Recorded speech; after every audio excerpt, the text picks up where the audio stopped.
எங்க ஊர்ல 2, 3 நாளா பார்த்தீங்கன்னா, காலையில பயங்கர மிஸ்ட்டு. இங்கேருந்து கேரளாக்கு ட்ரிப்பு போயி, நம்ம அங்க உள்ள மிஸ்ட்ட பார்க்க போலாம்னா, இங்க நம்ம வீட்லயே அந்த மாரி மிஸ்ட் வரவும் எனக்கு ரொம்ப சந்தோஷங்க. பார்க்கவே அவ்வளோ அழகு. காலையில மிஸ்ட்ட பார்த்துட்டா உடனே மொட்டை மாடி ஓடிடுறது.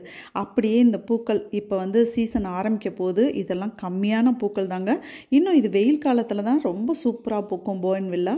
இப்போ பூக்க ஆரம்பிக்கும்போதே எவ்வளோ இருக்கு பாருங்க. இலைகளே தெரியல. இதெல்லாம் 3 கலர் ஒயிட்லேயும் இருக்கும், ஆரஞ்சு கலர்லையும் இருக்கும், பிங்க்லேயும் இருக்கும் மாதிரி 3 கலர் அந்த போன்வில்லால நம்ம சின்ன பிள்ளைல காகித பூன்னு சொல்லிட்டு சும்மா காட்டு செடி மாதிரி வளரும். இப்போ பார்த்தீங்கன்னா அதில் எவ்வளோ வெரைட்டிஸு ஹைப்ரிட்னு வந்துட்டோன்னே பார்க்கவே ரொம்ப அழகாக இருக்குங்க. இனி வெயில் காலத்தில் செம்மையாக இருக்கும். எங்கள் வீட்டில் மொட்டை மாடியில் அழகாக அடுக்கி வச்சு இப்போ புதுசாக உரம்லாம் வச்சு வளர்க்க ஆரம்பிச்சிட்டோம்.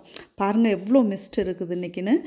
இன்றைக்கி சமையலுக்கு கருணக்கிழங்கு குழம்பு தான் வைக்க போகிறேன். கருணக்கிழங்கு குழம்புலாம் ஃபஸ்ட்லாம் நம்ம வைக்கும் போது நாக்கு அரிக்கும், அதனால ரொம்ப பயப்படுறது. இப்போ நான் ஒரு இது கண்டுபிடிச்சிருக்கேன். 2, 3 விசிலுக்கு நல்லா ஃபஸ்ட்டு வச்சு எடுத்துட்டு அதை தோலை உரித்து நல்லா கட் பண்ணிவிட்டு திருப்பி ஒரு 2 விசிலுக்கு நம்ம வச்சு எடுத்துட்டோம் அப்படின்னா நல்லா வெந்துடுதுங்க.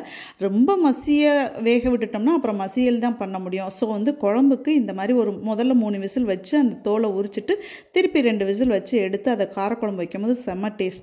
இந்த மாதிரி காரக்குழம்பு வைக்கும்போது அவிச்ச முட்டை கீரி போட்டோம்னா எங்கள் வீட்டில் எல்லாருக்கும் ரொம்ப பிடிக்குங்க.